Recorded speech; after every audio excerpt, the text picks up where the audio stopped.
EPAWa meteorologist Bobby Marticher with your outlook for July 31st, 2020. For the final day of the month of July, we're going to have a little bit of a cooler day compared to what we've had recently. And we're going to have a boundary in the vicinity draped over our southern areas. And along that boundary, we had some showers and even some thunderstorms move in from as early as late last evening. And that was in association with this first wave. There's two waves along this boundary that is off to the south, and its boundary sitting right here like this. First wave is now offshore this morning. That was what came through overnight. And then you have another wave that's going to move right along that boundary eastward in this direction. And it's going to bring a renewed chance for some scattered showers, mainly just this morning. But as we get through the afternoon, areas far south will still continue into the shower and perhaps even thunderstorm chances closest to that boundary. But areas further to the north, as a matter of fact, far north, are going to be in the clear today. And there'll be a much different forecast for far northern Pennsylvania than you will have for southern Pennsylvania, southern New Jersey, and Delaware, certainly. Okay, so this is going to bring the showers mainly on the southern areas. And this frontal boundary, once the second wave right here pushes through, is going to push this boundary off to the south. Okay, so it's going to remain south of the region here on Saturday. Matter of fact, this is looking at later Saturday. You can see where the front here is at this point. And it's off to the south, and you can see this area. We are clear for the entire day here on Saturday. So a good day on Saturday, partly cloudy skies. Before we get to that, though, we'll start this off at 8 o'clock in the morning. You see some showers. This is a continuation of what fell overnight. So some scattered showers around the region, even up in our central areas, central and parts of the northern New Jersey even, getting into some of this action. But then as we go through the course of the morning, that first wave exits, so that ends the precipitation in our central regions. And nothing, of course, going on up further north. But you see where the boundary is right here. And along that boundary is going to be wave number 2. That's going to push some more showers in for just for southern areas here, though, this time. As we get through the course of the afternoon. And then that front will push off to the south, and the showers and perhaps even in a thunderstorm, chances will diminish with time. Here's a look at noon. Okay, so even though nothing is going on, all the showers are confined to mainly these areas right in here, and actually southern Delaware also. There's nothing really going on in these areas here at all, but you're still going to have the clouds because of your proximity to that boundary. So at noon, places from Williamsport over to Scranton are getting sun. Areas in the middle from along I-78 in Pennsylvania and New Jersey are still in the clouds, even though it's not raining at that point. But areas further south than that are getting both clouds and showers. As we get through the course of the afternoon, you see this line of clouds moving off to the south. So by the time we get to 5 o'clock, areas along I-78 are now getting some sun. Areas south of 78 still in the clouds, though, and it's going to take till late evening or just before sunset before you get any chance of clearing all the way down to maybe the Mason-Dixon line and near Philadelphia as well. Central Jersey gets out of the clouds there closer to this evening as well. So it's going to take its time to gradually move south and east, but I do think you're going to get some improvement as the day goes on. And again, Saturday behind this front is going to turn out to be pretty nice. Partly cloudy skies, temperatures rebounding from a little bit cooler today to actually near to slightly above average here for highs on Saturday. Okay, so when we get to Saturday night, we're going to have a warm front move through, and that's because we have a low-pressure system moving through the Ohio Valley and then eastern Great Lakes is going to continue up in this direction like this. It has a warm front associated with it like that. And along that frontal boundary, overnight, Saturday night into at least early Sunday, we have the opportunity for some scattered showers and perhaps even thunderstorms. And that'll go through, again, most areas are going to see that just through the morning, and you have an opportunity for an isolated thunderstorm in the afternoon as well once that warm front moves through. So there's still a chance for thunderstorms in the afternoon and evening on Sunday until that pushes through, but I think it's going to be primarily just the morning hours that you have the concentration. Overnight Saturday night and Sunday morning we have the concentration of those showers and or thunderstorms to deal with here on Sunday. Now, this right here is our tropical storm. This is the one that's down by the Dominican Republic and is going to be threatening the East Coast and perhaps even parts of our area here as we get into Monday night and Tuesday. Okay, this is... I keep forgetting how to pronounce this.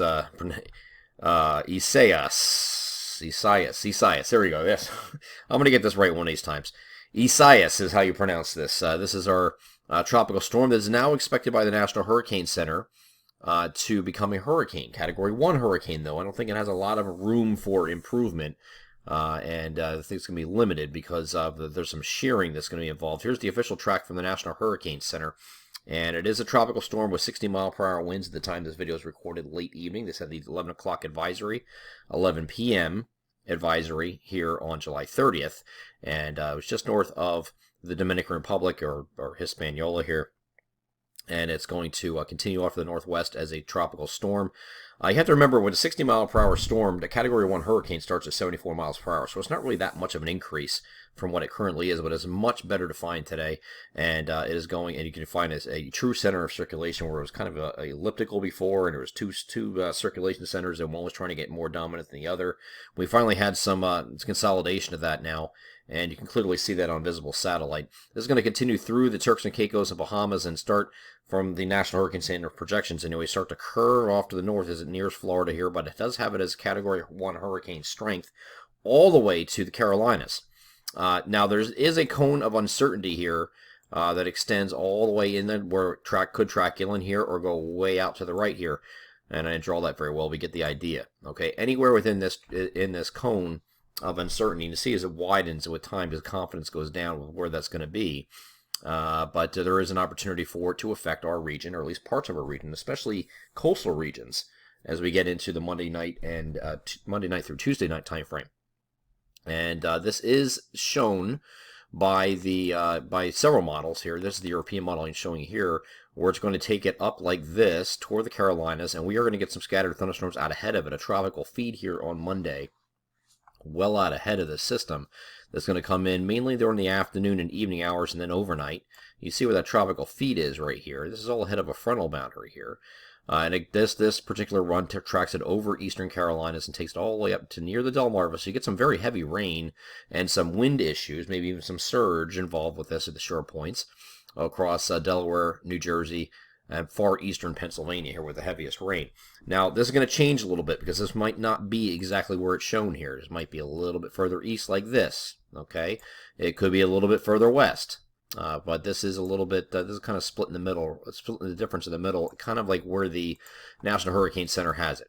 So it has a split the middle of the difference, but it has a cone of uncertainty here working on either side. And the reason for that uncertainty here is because what's steering it to the northeast anyway, why we know it's going to go like this and then curve at some point, is because we have this big deep trough coming in here to the eastern United States. It's going to pick this up and send it this way. So it can't go through this trough. All right, so it's going to pick it up and send it rapidly northeast. It's going to increase in forward speed as well as it does so. Okay, so that's going to cool down some of the heavy rain, but I think this is going to be very comparable to Faye, which we had a couple weeks ago. Might be a little bit stronger than that, but we'll have to wait and see how that exactly evolves. But this doesn't necessarily mean it's going to be right in this vicinity here, but it's going to be very close.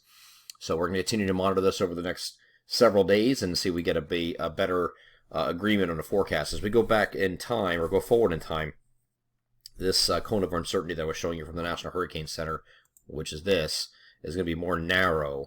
Because if this is up here, it's going to be a lot more narrow of a field here. You'll know exactly where it's going at this point, because it's going to be like this, and then it spreads out from there. You know what I mean? So we'll know this in a couple days as we get a little bit closer. But right now there is an opportunity here for Isaias to affect us here in the Monday night, or generally Monday afternoon, as early as Monday afternoon through Tuesday night time frame. And then once this pulls through, there's a trailing cold front's going to move on the lead of that trough and give us a chance for isolated to scattered thunderstorms here on Wednesday, and then we're back to partly cloudy skies by the time we get to Thursday. So a lot covered in this video here, and I hope it helped a little bit so you can understand what's going on. Again, I don't expect it to be a very strong major hurricane or anything like that coming up here, because there are some ahead of that system, which I don't have the right image here. Let me go back to this one here. Ahead of the system, when this thing is still back down here where it is now, this is going to be looking at Friday here. There are some not shown here, but there's a little trough that's in here that's is going to bring some southwesterly winds against the flow of the hurricane, which is spinning in this direction. Okay, so that's going to create some wind shear once it runs into this trough, and I think that's going to limit the development of the storm and keep it maybe increasing to Category 1 hurricane strength, but not really much more than that because of that shearing aspect of the storm. And then it's also going to slow up a little bit once it gets to the Florida area until that trough picks it up. Then it'll start accelerating off of the north and east. But we'll cover this in the week ahead and get a little more better details as it becomes more available with new model guidance coming out every 6 hours. I'm EPAWa meteorologist Bobby Marcher, so that is your outlook for July 31st, 2020. Have a great Friday.